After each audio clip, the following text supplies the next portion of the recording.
of a two-dimensional stencil code that, so yesterday Gilles gave an example for the DGEM, which was a compute-bound application. And this example is at the other end of the spectrum. It's a memory bandwidth-bound application. So we'll go through a few different steps. The first step, we're going to introduce some vectorization to this simple code. And then we're going to introduce some OpenMP threading. And then we'll look at a slightly more advanced application that requires blocking and techniques to improve cache reuse. So just a little bit of mathematical motivation. This isn't really a very thorough treatment, but we're going to be looking at the solution of a two-dimensional diffusion equation, which on a rectangular domain, and we discretize it using our finite differences. So we end up with using finite differences for the spatial and 4 differences for the temporal terms. Oh. Okay. Now the actual. Okay. so the actual application isn't that important. We're more interested in the optimization. But we use an implicit time stepping scheme, and what it does is we have a two-dimensional domain that's discretized using a two-dimensional regular grid. And at each time step, we take the values at the current time step t, and we apply this stencil to the input field, and we then get the solution at the next time step. Now, and we do this for every single point in the domain. So if we have a grid that has 100 points in the I dimension and 100 points in the j dimension, we'll end up doing this for 10,000 points for every single point in the domain. And for each point, we can go through and we can count up the number of our floating point operations. If we assume that this value here is constant everywhere in the domain, we have 1, 2, 3, 4, 5, 6, 7 floating point operations, additions and multiplications. And we have 1, 2, 3, 4. This value here at ij appears twice, and then we have the value that we write out. So we have a total of six loads and stores. So for each bit of memory that we load, we're not doing very many operations. So it's very low arithmetic intensity. We saw with the matrix multiplication example yesterday that once you had loaded a bit of information into memory, you could reuse it many times.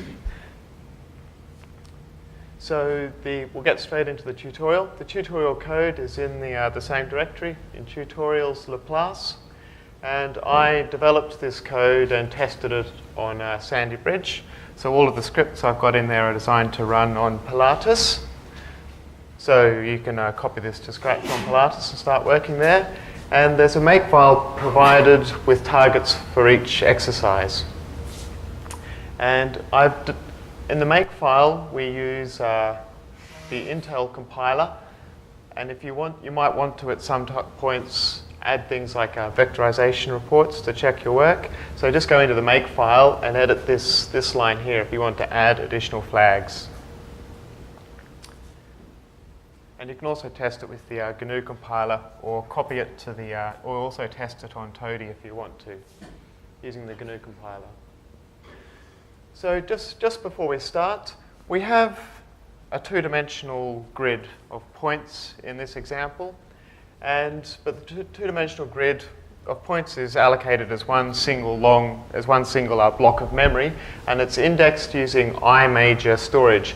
So if we think about a point here in the stencil, the value to its left at I minus 1j is stored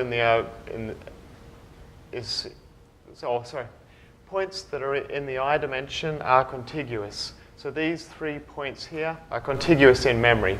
And these 2 points here, above and below, will be the I dimension of the domain away. So this will have important implications for the loop orders that we use later on. So we initialize, and we start with for this diffusion equation we're solving, we have this shouldn't be zeros, this should be ones. We have value of 1 all around the edge of the domain and 0 in the middle, and over time eventually the domain will become 1 everywhere. It's the diffusion equation. And this is an example of how to call. So once you've compiled the code, you can then run it. You give the name of the executable and the dimension of this is the x and the y dimension of the domain, and this is the number of time steps. But you can look, there are some script files that have examples for how to do this. So the first exercise, we start with a single thread, just a serialized version of the code. It's in Laplace.c, and we're going to try and vectorize it. So the first thing to do is to copy it in and open up the source code and have a look. There are 3 different versions of the stencil in there, so just have a look at those and think about which ones you expect to run faster and why, and then make it and run it, and then there's some more steps after that. Once you've looked at that, you can start to look at how to vectorize these loops. Okay, so these are some results from when I ran this earlier. Now, my results, I think, look a little bit different from people's, but so the times I've got here are for doing 200 time steps, just like in the scripts that you had. Now, the first interesting observation was that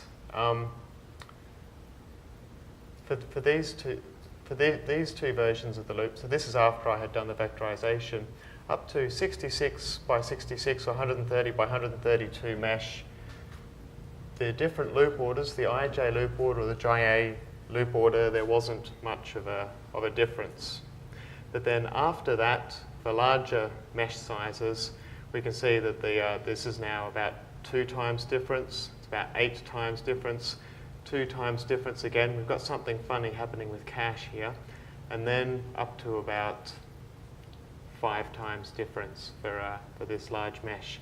Now the reason why, did anybody figure out the reason why the JI loop order should be faster than the IJ loop?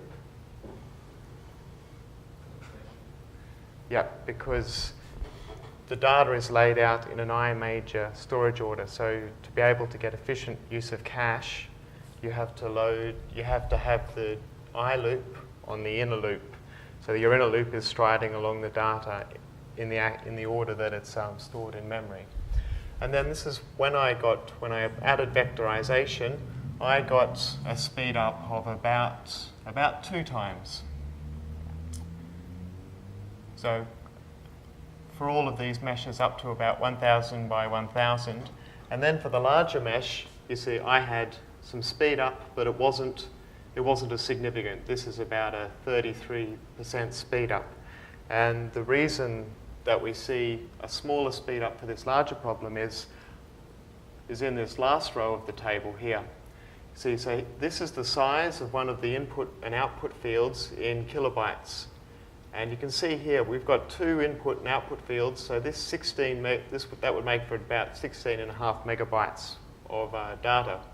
So that you would be able to fit both the input and the output fields in the 20 megabytes of L3 cache on a Sandy Bridge processor.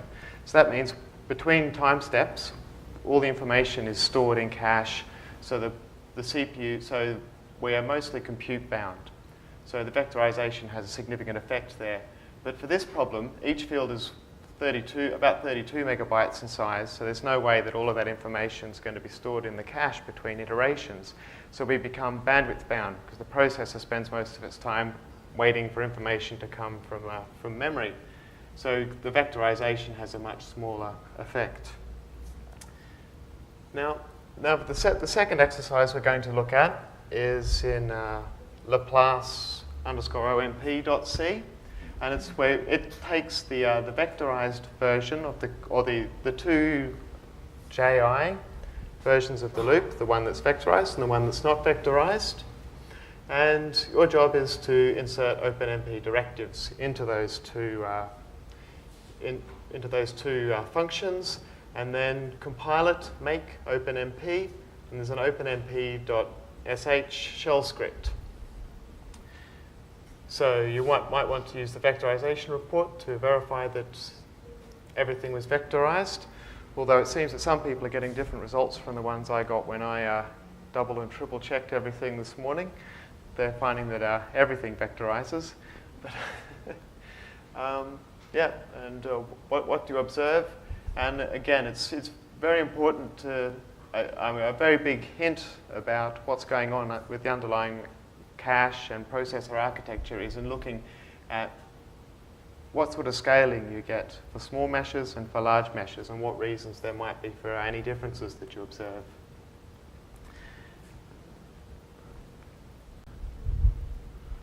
Okay, so I see lots of emails getting checked, so most people are probably finished.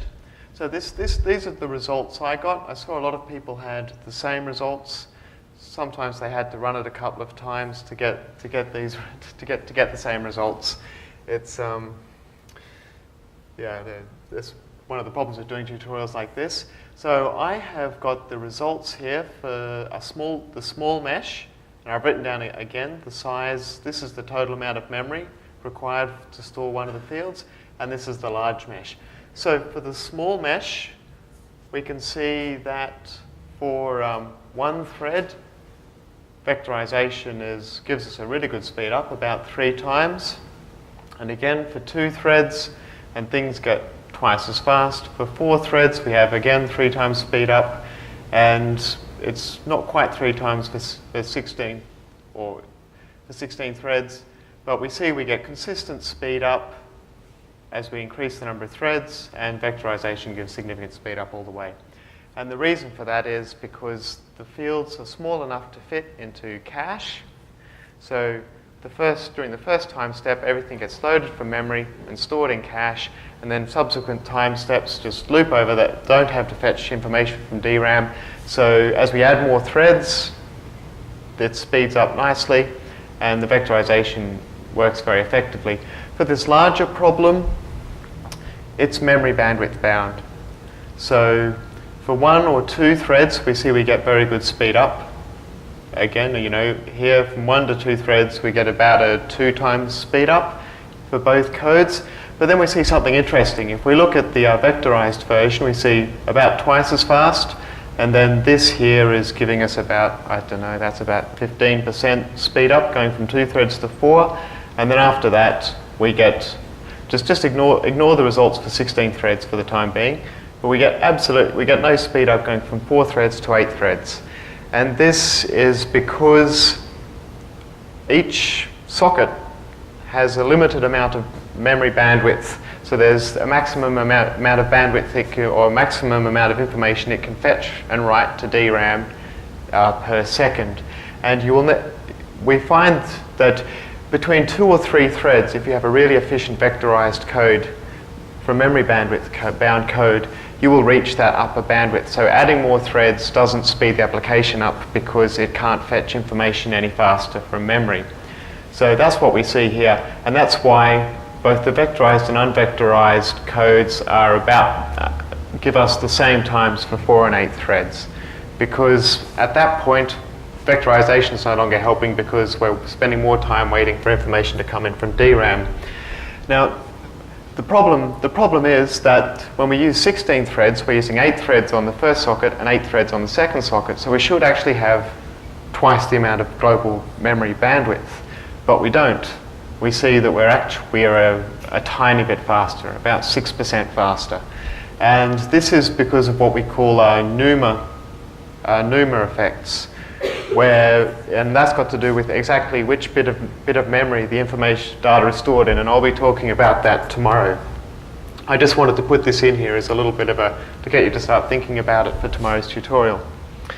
Now, for the final example, I wanted to do something where we could use blocking to improve cache reuse. The problem with the Laplace example is that it's not really possible to do that because it simply reads from memory and writes back out. There's no intermediate storage stages. So I came up with this example, which I've actually gotten from a climate code that I'm working on, where we apply a dispersion operator. So it's a 4th order operator, and which can be written as applying the Laplacian to a field and then applying it again. And that's exactly what we do. We have this intermediate buffer where we apply the Laplacian to our input field and store it in a buffer. And then to compute the output result, we then apply the Laplacian to the buffer. And the way we treat this, we can use blocking in the looping on this buffer to improve the cache reuse. So that's what the final example. So the final example is a little bit more complicated, but it gives some very interesting results. So the example is in dispersion.c. And there are 3 versions of the loop again. The first doesn't use any blocking, and the second 2 versions use blocking of varying levels of sophistication. So the first thing is just to have a little look at them, stick your hand up and ask any questions, because if you have any, if you can't understand what's going on, and then maybe have a guess at which version you think is going to be faster. So to compile and run the code, make dispersion, and then there's a script here that will run it.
So one thing I probably should have mentioned is that for the last example, the OpenMP example, to get the best OpenMP performance, or to actually get the thing to scale, you want to have the OpenMP statement, the pragma OMP parallel 4, around the outside loop, not the inside one.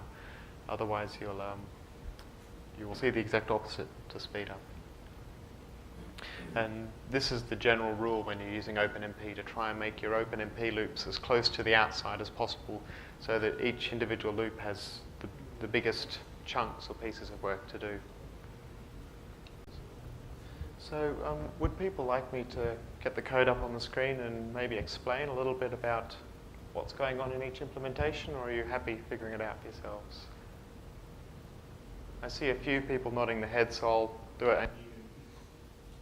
You can ignore me if you've already figured it out, or you don't like listening to me.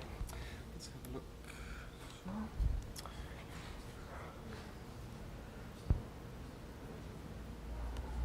Where am I?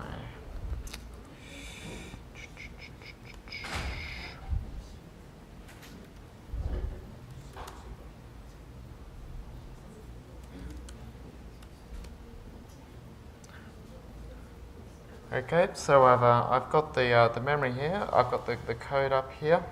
So this is version 1 of the.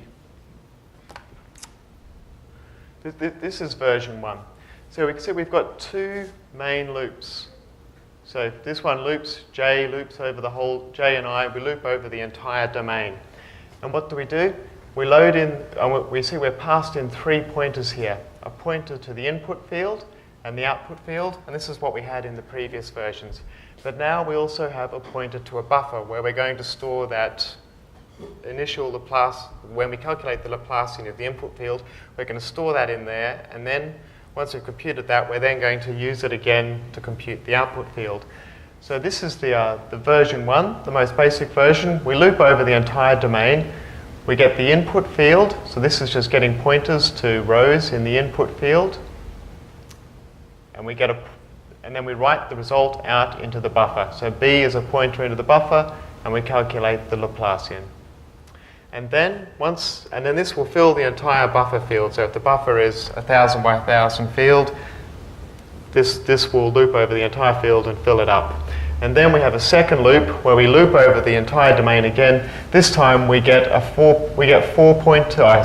pointers into the buffer, and we now calculate the Laplacian using this information from the buffer, and then add it to our input field and store it to the output. Now, for small domains where everything is held in cache, this should be a reasonably efficient implementation. But we could run into problems if the domain is very big, because here we're basically loading in the input field and also the buffer where we're going to write into. And if these fields are bigger than cache, by the time we reach the end of the loop, the data that we loaded at the start will have been evicted from cache. And then when we go to do this loop, we're going to start again at the start of the buffer, and we're going to have to fetch that memory from RAM again. So that's going to be a slow problem. So just in doing one time step, we've loaded everything from RAM, then we've stored it back to RAM, then we're going to load it up again, we've got to load it again, and we're going to get probably quite poor performance. But again, I should say that if the fields are small enough that everything fits in cache, that shouldn't be such a big problem. So that inspires us to have a look at a second implementation, this one here, which differs a little bit. We've still got two loops here, a loop that calculates the buffered values again, and then a loop that takes the buffered values and stores them to the output. But you see they're inside a loop here that loops over blocks. So I've divided the domain up into blocks that are blocks in the horizontal. So we've only got, I haven't broken it up into little square blocks. We just do blocking in the J dimension. So I have this is the block dimension, so maybe the blocks are 8 high or 16 high. I calculate how many blocks are in the domain, and we subtract 4 here because we've got a boundary that's too wide on each side, so we've got to take off the values for those boundary points. And then inside each block, I calculate the column, the starting column and the ending column. And then I just process the buffer values for that block, and then process the output for that block.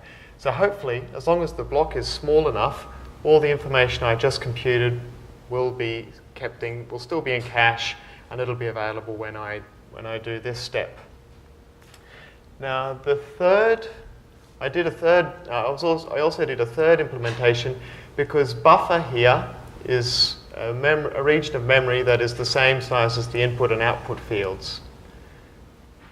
And the idea for the third version was, well, what if for each thread in my application, I just created a small thread private buffer that was just the size of one block.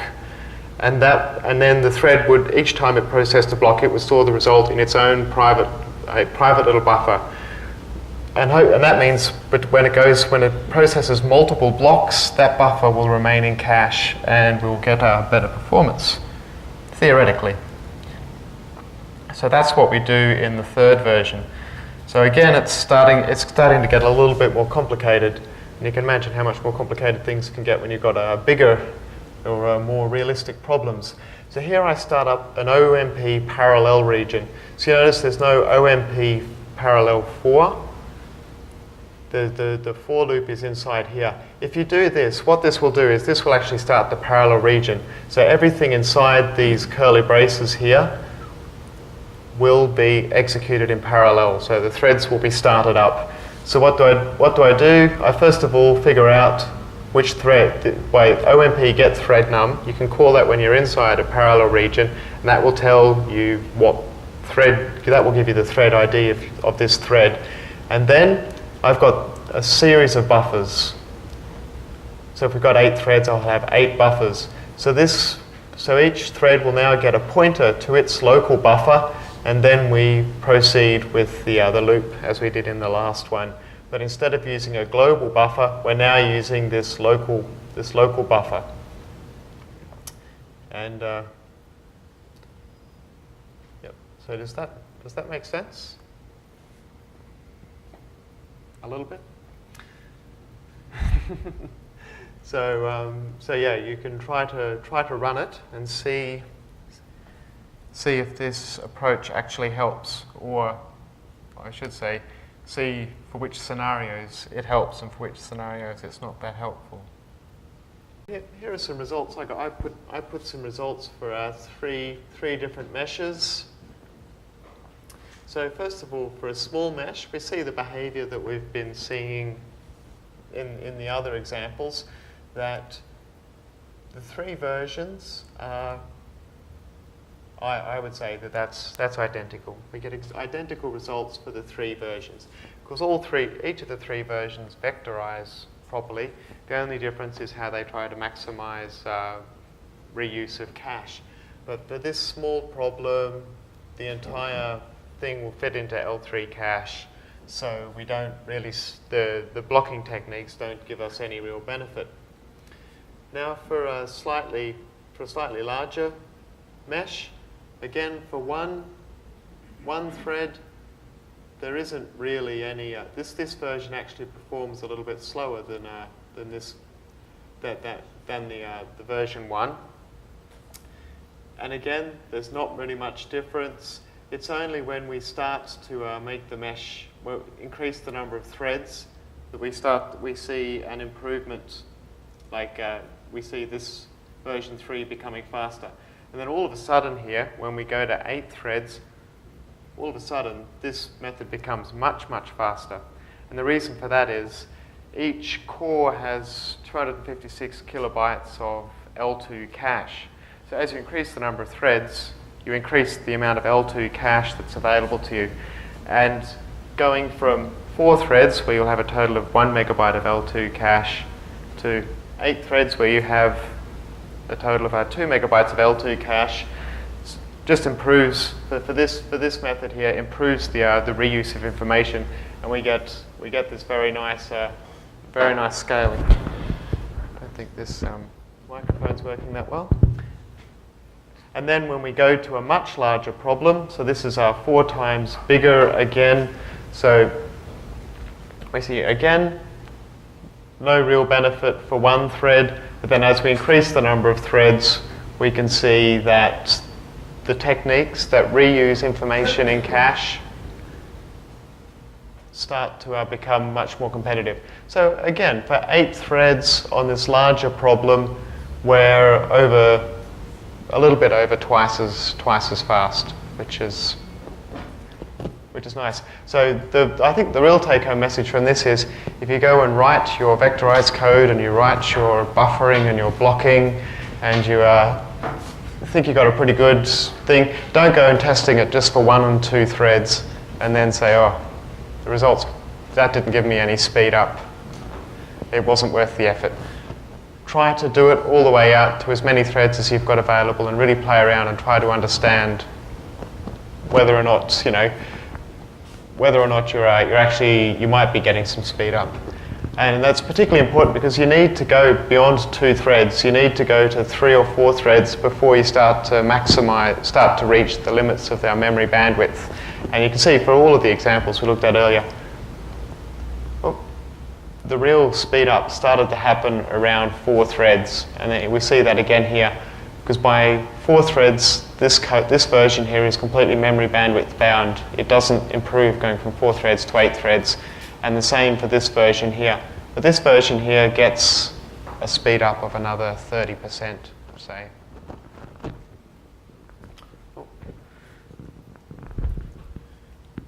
So if anyone's got any more questions, just put your hand. And for each point, we can go through and we can count up the number of floating point operations.